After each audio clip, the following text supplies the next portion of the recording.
Bismillahirrahmanirrahim. Assalamualaikum warahmatullahi wabarakatuh. Perkenalkan, nama saya Suardi M. Saya dosen pengampu mata kuliah Pendidikan Agama Islam di kampus STMIK Handayani Makassar. Nah, pada kesempatan kali ini saya akan mendeskripsikan mengenai mata kuliah yang saya ampu tersebut, yaitu mata kuliah Pendidikan Agama Islam. Yang paling pertama, nama mata kuliah ini adalah Pendidikan Agama Islam dengan kode mata kuliah KP03-012. Nah, untuk mata kuliah ini sendiri itu diberikan bobot sebanyak 2 SKS oleh program studi manajemen informatika. Mata kuliah ini saya ajarkan di semester 1. Nah, kemudian adapun yang menjadi deskripsi singkat dari mata kuliah ini, yaitu bahwa mata kuliah ini itu akan membahas tentang urgensi pendidikan agama Islam pada perguruan tinggi umum, kemudian manusia dalam perspektif Islam, agama dan ruang lingkupnya, sumber dan kerangka dasar ajaran Islam, konsepsi ketuhanan menurut Islam, sejarah peradaban Islam, konsep ilmu pengetahuan dalam Islam, kesejahteraan umat menurut Islam, dan sistem politik dalam Islam, serta bagaimana hubungan antar umat beragama. Nah, sedangkan yang menjadi capaian pembelajaran lulusan yang dibebankan oleh program studi kepada mata kuliah ini, yaitu yang pertama adalah bagaimana mahasiswa menghayati nilai-nilai Islam sebagai sumber nilai dan pedoman mahasiswa dalam mengembangkan profesinya serta kepribadian Islami. Kemudian yang kedua, yaitu bagaimana mahasiswa mengembangkan perilaku jujur, disiplin, bertanggung jawab, peduli, ramah lingkungan, dan seterusnya sebagai sebagai bagian dari solusi atas berbagai permasalahan bangsa, serta memposisikan diri sebagai agen transformasi masyarakat yang berakhlak mulia dalam membangun peradaban bangsa. Nah, kemudian yang ketiga adalah bagaimana mahasiswa memahami, menerapkan, menganalisis, menciptakan pengetahuan faktual terkait dengan isu-isu kemanusiaan, kebangsaan, kenegaraan, peradaban dengan menggunakan wawasan keislaman yang tentu yang rahmatan dan lil alamin. Yang keempat adalah bagaimana mahasiswa bersikap rasional dan dinamis dalam mengembangkan, mengimplementasikan ajaran dan nilai-nilai Islam untuk kepentingan bangsa dan umat manusia. Nah, sedangkan untuk capaian pembelajaran mata kuliah itu ada 6. Yang pertama, mahasiswa mampu menjelaskan urgensi pendidikan agama Islam pada perguruan tinggi umum. Kemudian yang kedua, mahasiswa mampu menjelaskan tentang manusia dalam perspektif Islam, agama dan ruang lingkupnya, sumber dan kerangka dasar ajaran Islam, serta bagaimana konsepsi ketuhanan dalam pandangan Islam. Yang ketiga, mahasiswa mampu menjelaskan sejarah peradaban Islam. Yang keempat, mahasiswa mampu menjelaskan konsep ilmu pengetahuan dalam Islam. Yang kelima, mahasiswa mampu menjelaskan konsep kesejahteraan umat dalam Islam. Yang keenam, mahasiswa mampu menjelaskan tentang sistem politik dalam Islam serta bagaimana hubungan antar umat beragama. Nah, pada mata kuliah ini, saya sebagai dosen pengampu menggunakan media pembelajaran ada 2. Untuk softwarenya saya menggunakan Microsoft Office, tepatnya slide presentasi pada PowerPoint. Yang kedua saya menggunakan Hardware-nya itu saya menggunakan laptop, LCD proyektor. Tentu yang ketiga adalah bahan ajar seri diktat untuk mata kuliah Pendidikan Agama Islam khusus mahasiswa SMIK Handayani Makassar yang saya sudah buat atau susun sebelumnya. Nah, adapun referensi-referensi yang digunakan pada mata kuliah ini itu terbagi menjadi 2. Ada referensi utama dan ada referensi tambahan. Referensi utamanya yaitu seperti yang saya katakan tadi adalah seri diktat Pendidikan Agama Islam yang sudah saya susun sendiri. Yang kemudian kedua ada buku saku Pendidikan Agama Islam yang diterbitkan oleh Kementerian Agama. Kemudian ada Pendidikan Agama Islam oleh Daud Muhammad Ali.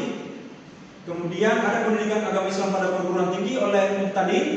Kemudian ada buku ilmu pendidikan Islam oleh Ramai Yulis. Kemudian ada sejarah dan kebudayaan Islam Asia Tenggara oleh Saifullah. Itu referensi utamanya. Sedangkan referensi tambahannya yaitu ada mengenai ekonomi Islam, suatu kajian kontemporer itu oleh Adir Marwan. Kemudian menyingkap sejarah Islam itu dari Abdul Malik. Kemudian yang ketiga tentu bahan-bahan lain yang relevan dengan mata kuliah ini, yang bisa diakses oleh mahasiswa, apakah itu dari jurnal, apa itu dari artikel-artikel yang bisa diakses melalui internet. Nah, seperti yang saya katakan sebelumnya, bahwa pada mata kuliah ini itu terdapat 16 pertemuan. Nah, dari 16 pertemuan itu saya bagi menjadi 10 tema. Jadi 10 tema itu akan dibahas menjadi 16 pertemuan. Tema pertama ya tentu pada minggu pertama itu pengenalan RPS. Kemudian kontrak perkuliahan dan pembahasan mengenai bagaimana urgensi pendidikan agama Islam pada perguruan tinggi. Nah, kemudian tema yang kedua adalah manusia dalam perspektif Islam. Nah, yang ketiga ada tema mengenai agama dan ruang lingkupnya. Tema selanjutnya yaitu kerangka dasar sumber. Tema selanjutnya adalah sumber dan kerangka dasar ajaran agama Islam. Kemudian tema selanjutnya untuk pertemuan 1910 adalah konsepsi ketuhanan dalam Islam. Ke-11 sejarah peradaban Islam. Yang ke-12 konsep ilmu pengetahuan di dalam Islam. Yang ke-13 kesejahteraan umat menurut Islam. Kemudian pertemuan ke-14 sistem politik dalam Islam. Kemudian pertemuan ke-15 yaitu hubungan antar umat beragama. Sedangkan untuk pertemuan 8 dan 16 itu masing-masing ujian tengah semester dan ujian akhir semester. Nah, adapun bobot penilaian dari pada mata kuliah ini itu saya tetapkan menjadi 5 komponen. Yang pertama ada komponen akhlak mahasiswa atau bagaimana mahasiswa berinteraksi selama proses pembelajaran berlangsung, itu sebanyak 10%. Kemudian tugas-tugas yang diberikan kepada mahasiswa sebanyak 10%. Kemudian kehadiran mahasiswa itu sebanyak 10%. Yang keempat, ujian tengah semester itu sebanyak 30% dan ujian akhir semester sebanyak 40%. Jadi kemudian yang perlu juga saya jelaskan pada deskripsi mata kuliah saya yaitu metode pembelajaran yang saya gunakan. Dari seluruh tema yang sudah saya tetapkan dari pertemuan 1 sampai 16 itu saya menggunakan metode ceramah dan tanya jawab. Nah, sehingga kriteria penilaian mahasiswa nantinya yaitu bagaimana mahasiswa aktif di dalam kelas. Untuk mata kuliah saya ini sendiri itu setiap pertemuan itu berlangsung selama dalam kurun waktu 2 kali 45 menit. Nah, jadi saya kira itu yang menjadi deskripsi singkat tentang mata kuliah pendidikan agama Islam yang saya ampu pada kampus SMIK Handayani Makassar. Terima kasih. Lebih dan kurangnya mohon dimaafkan. Wassalamualaikum warahmatullahi wabarakatuh.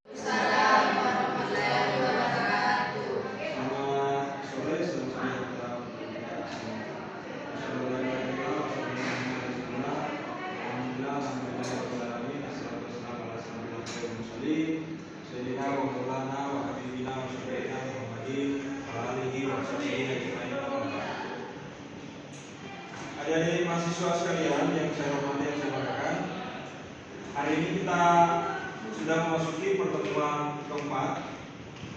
Hari ini kita akan membahas tema mengenai agama dan ruang lingkupnya. Nah, pada tema kali ini tentang agama dan ruang lingkupnya, itu dalam rencana pembelajaran semester saya sudah tetapkan menjadi 2 pertemuan, jadi pertemuan keempat dan pertemuan kelima. Makanya kalau adik-adik sekalian lihat di atas itu saya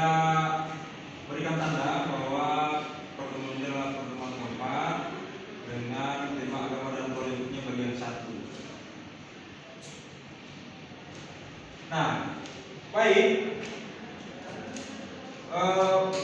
pada tema kali ini mengenai agama dan moral hidupnya, kita akan banyak membahas tentang apa-apa sih sebenarnya agama itu. Jadi sebelum kita membahas tentang pendidikan agama Islam, bagaimana apa pengertian pendidikan agama Islam, bagaimana maknanya, bagaimana karakteristiknya, bagaimana jenis-jenisnya, paham-paham atau firqah yang ada di dalamnya. Terlebih dahulu kita membahas mengenai tentang agama secara umum. Agama Islam, Nasrani, Katolik, Yahudi dan seterusnya. Karena kenapa? Karena membahas tentang agama dan Islam sebagai agama itu dua hal yang berbeda. Bahwa agama itu dia mencakup banyak macam-macam atau jenis agama, sedangkan Islam itu merupakan bagian dari agama. Nah, sebelum saya lanjut membahas, siapa yang mau menyampaikan pandangannya? Kira-kira apa sih yang tertanam di kepala adik-adik sekalian ini kalau mendengar istilah tentang agama? Sukma, apa Sukma? Apa yang Sukma tahu atau pahami tentang agama? Kepercayaan. Kepercayaan kepada apa? Kalau kita mengatakan kepercayaan berarti ada apa ya? Ada hubungan komunikasi dua arah kan? Ada yang mempercayai dan ada yang dipercayai. Bisa saya menjelaskan?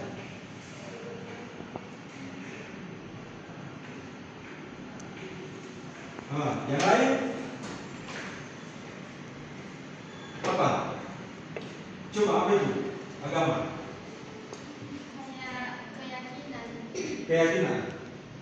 Keyakinan terhadap apa? Terhadap Tuhan, terhadap larangan. Tuhan, terhadap larangan. Apa lagi? Kewajiban apa dulu ini? Kepada Tuhan. Kewajiban kepada Tuhan. Oke. Nah, bisa dilihat agama.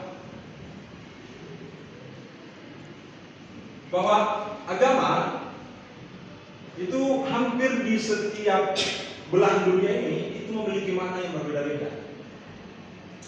Agama sendiri dari asalnya itu dari apa? Dari wilayah Arab, Timur Tengah. Jadi hampir beberapa agama yang tertua yang ada di dunia ini yang apa? Yang dominan dipercayai oleh umat manusia itu berasal dari tanah Arab. Nah, agama sendiri itu dalam bahasa Arab diartikan sebagai adin. Nah, apakah sama dengan pemandangan kita dalam bahasa Indonesia? Tentu berbeda. Kalau dalam bangsa Eropa sendiri, bangsa Amerika mengenal istilah agama dengan sebutan religi. Makanya kalau mendengar istilah religi, berarti itu berkaitan dengan agama. Pernah mendengar istilah religi? Pernah kan? Lagu-lagu religi. Biasanya kan kalau anak muda kental dengan apa? Band-band yang populer buat album membahas tentang apa? Lagu-lagu religi kan, utamanya pada saat apa? Bulan Ramadan atau seterusnya. Itu. Nah, jadi kalau ada sekalian mendengar istilah adin, mendengar istilah religi, maka itu satu apa? Dua kata yang memiliki satu makna yang sama. Jadi orang Arab tidak mengenal istilah agama, yang dia kenal istilah adin. Kalau Anda jalan-jalan ke Eropa, ke Amerika, di sana Anda bercerita tentang agama, tidak ada orang yang kenal. Ini secara sebutan ya, secara penyebutan. Tapi kalau kita bercerita tentang agama di Indonesia, ya semua orang tahu. Minimal pernah mendengar apa itu agama. Nah, pengertian agama sendiri, kalau secara etimologi atau secara bahasa ini, agama itu mengandung makna menguasai, ketaatan dan balasan. Apa itu menguasai maksudnya? Menguasai maknanya secara etimologi itu bahwa dalam agama ada sesuatu hal, apakah itu objek yang nyata maupun yang tidak nyata yang menguasai sesuatu hal. Nah, kalau tadi semua sudah menyampaikan gambarannya tentang kepercayaan. Nah, itu bisa berkaitan atau berkenaan dengan penguasaan. Jadi ada sesuatu hal yang menguasai sehingga kita sebagai objek, sebagai manusia misalnya bisa mempercayai sesuatu itu. Kenapa? Karena itu semua atas kuasanya. Kemudian ketaatan, bahwa agama itu membahas atau bercerita tentang ketaatan.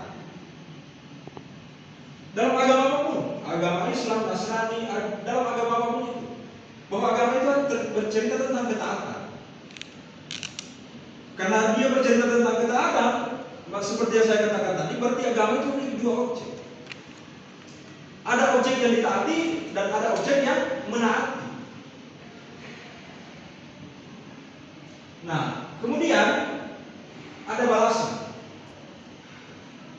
Nah, dari penguasaan, dari ketaatan itu tentu memiliki konsekuensi. Orang yang memiliki ketaatan yang lebih dengan yang tidak memiliki ketaatan yang lebih pasti akan mendapatkan balasan yang berbeda sebagai konsekuensi dari Tuhan, kan?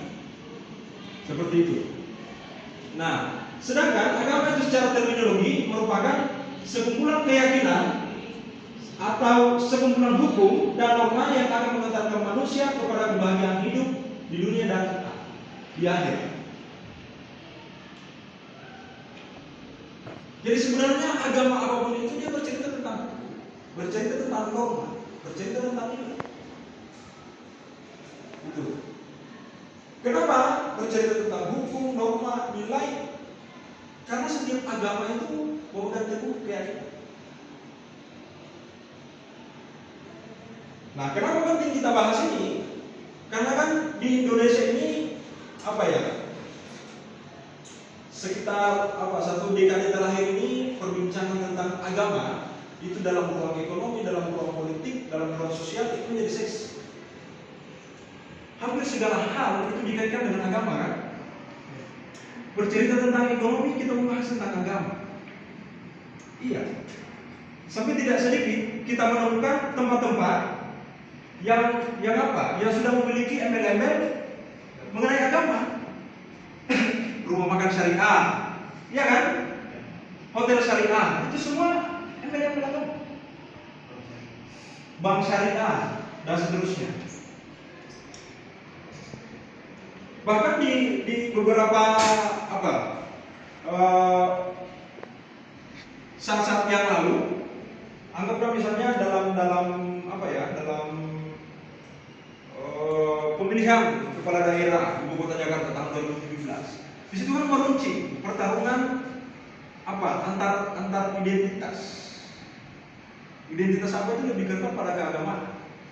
Jadi seolah-olah ada calon pemimpin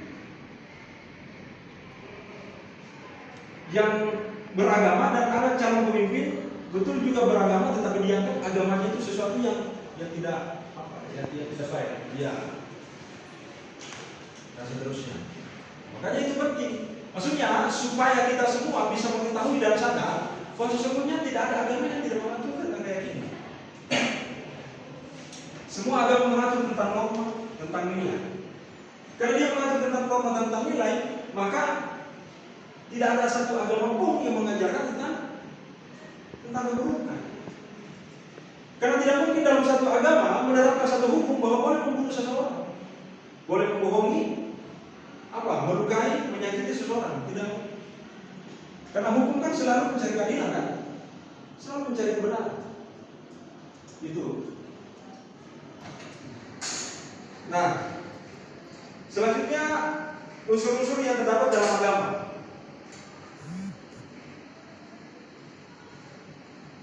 Kira-kira apa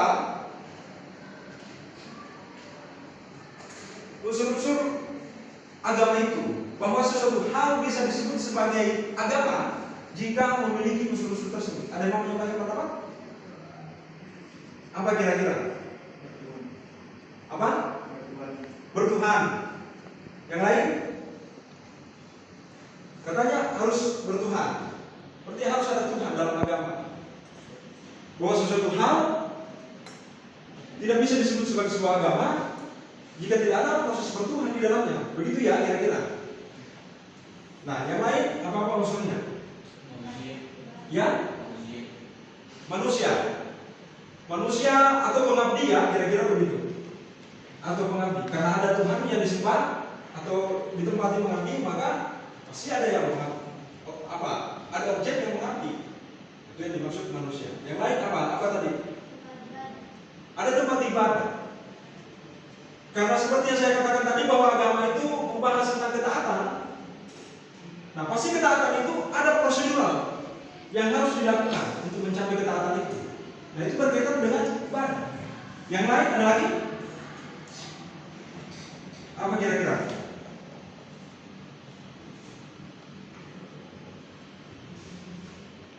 Nah, ini yang menjadi unsur-unsur agama. Nah, saya kira tadi yang disampaikan ada Tuhan, ada manusia, ada tempat ibadah. Itu semua sudah begitu. Makanya sebenarnya pembahasan mengenai agama dan moral lingkungannya ini hanya proses merefresh dan mengembalikan proses berkeyakinan kita bahwa agama itu bukan hanya sekedar membahas tentang Islam saja sebagai agama yang mayoritas yang akan kita pelajari ini, tetapi jauh sebelum itu bahwa kita terlebih dahulu harus menempatkan Islam itu dalam agama sebelum kita membahas tentang hukum-hukum yang terdapat dalam Islam. Itu supaya apa? Supaya kita tidak supaya kita tidak salah menilai, mempersepsikan dan seterusnya. Nah, setidaknya secara umum ada 3 yang menjadi unsur di dalam agama itu, bahwa sesuatu hal bisa dapat disebut sebagai sebuah agama jika memenuhi 3 unsur itu. Yang pertama, ada sistem kepercayaan kepada Tuhan. Bahwa dalam agama itu ada sebuah sistem. Bagaimana proses kepercayaan itu? Seperti yang dikatakan tadi semua, bahwa agama itu adalah kepercayaan. Nah, kepercayaan itu harus memiliki sebuah sistem. Bagaimana sistem kepercayaan itu dijalankan? Sistem itu kan rangkaian otomatis kan? Ya, rangkaian otomatis. Ada aturan, ada yang dilakukan, ya, dan ada konsekuensi. Aturan itu menjadi pedoman. Pedoman itu ya harus dilaksanakan sebaik mungkin. Tetapi kan setiap orang berbeda-beda dalam melaksanakan aturan. Ada mungkin yang baik, ada yang kurang baik, ada yang buruk, ada yang tidak melaksanakan sama sekali. Nah, setiap klasifikasi itu memiliki konsekuensi. Nah, itu menjadi sebuah sistem kepercayaan. Nah, kemudian unsur yang kedua adalah sistem penyembahan kepada Tuhan. Kalau tadi sistem kepercayaannya, yang kedua adalah sistem penyembahannya. Ini dalam menjalankan ketaatan kita kepada Tuhan. Oh, yang paling pertama kan kita harus percaya dulu, yang kedua kita harus taat. Nah, itu ada proses penyembahan. Kalau dalam agama Islam misalnya proses penyembahannya ada yang paling pertama kan syahadat dulu. Terus bisa disebut menyembah Tuhan adalah Subhanahu wa ta'ala dalam Islam. Kalau dia syahadat dulu kan. Apa? Yang kedua, dia sembahyang, sholat lima waktu. Apalagi puasa. Apalagi berzakat, kemudian naik haji bagi yang mampu. Itu. Kemudian ada sistem nilai yang mengatur hubungan. Yang pertama itu manusia kepada Tuhan atau secara vertikal, kemudian secara horizontal itu ada 2. Ada kepada sesama manusia dan ya kepada alam sekitar.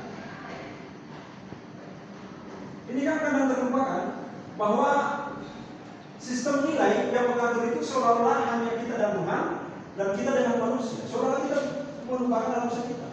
Padahal mereka pun bagian dari ciptaan Tuhan. Itu. Jadi juga harus diposisikan dan harus diberikan nilai padanya.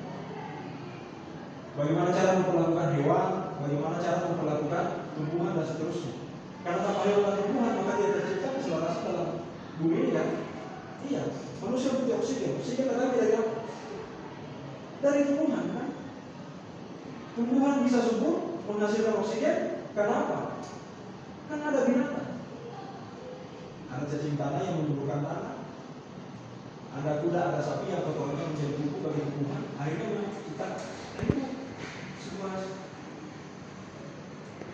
istilahnya itu dalam bahasa biologinya. Simbiosis mutualisme, saling membutuhkan antara satu dengan yang lain. Iya. Makanya persoalan menilai itu bukan hanya kita dalam Tuhan saja, bukan hanya kita dalam manusia saja, tetapi kita dalam alam sekitarnya itu kita harus menyimpan itu. Itu. Nah, sampai di sini ada yang mau ditanyakan dulu? Silakan, kalau ada yang mau bertanya. Paham ya sampai sini?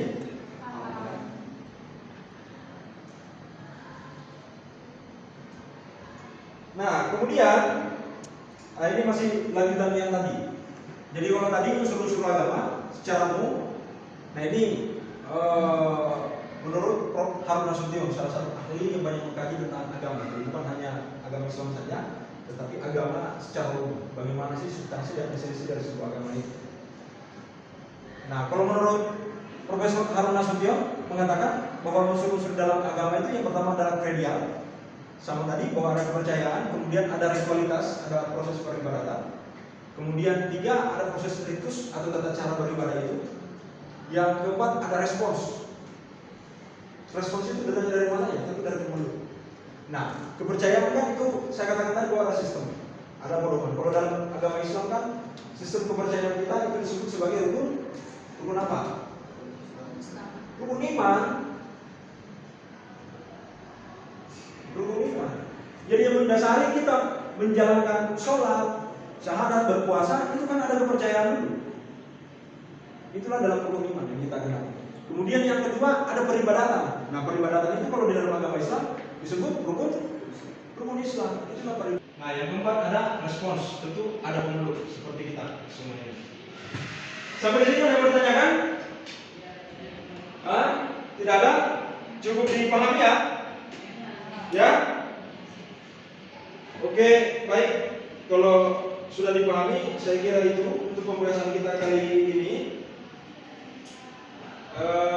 Terima kasih. Sebelum saya tutup, sebelum saya absen, saya mau kasih Anda tugas dulu. Saya mau kasih Anda tugas. Tugasnya itu silakan Anda membuat resume minimal 1 halaman dan maksimal 2 halaman saja tentang apa yang Anda pahami mengenai agama secara umum. Jadi bukan agama Islam, bukan agama apa ya, tetapi agama secara esensi dan substansi, belum membahas Islamnya. Ya? Paham ya? Paham? Oke, baik. Saya kira itu pertemuan kita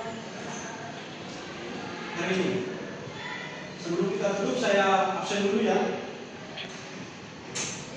Sukmawati. Hadir Pak. Arianus. Hadir Pak. Arianus.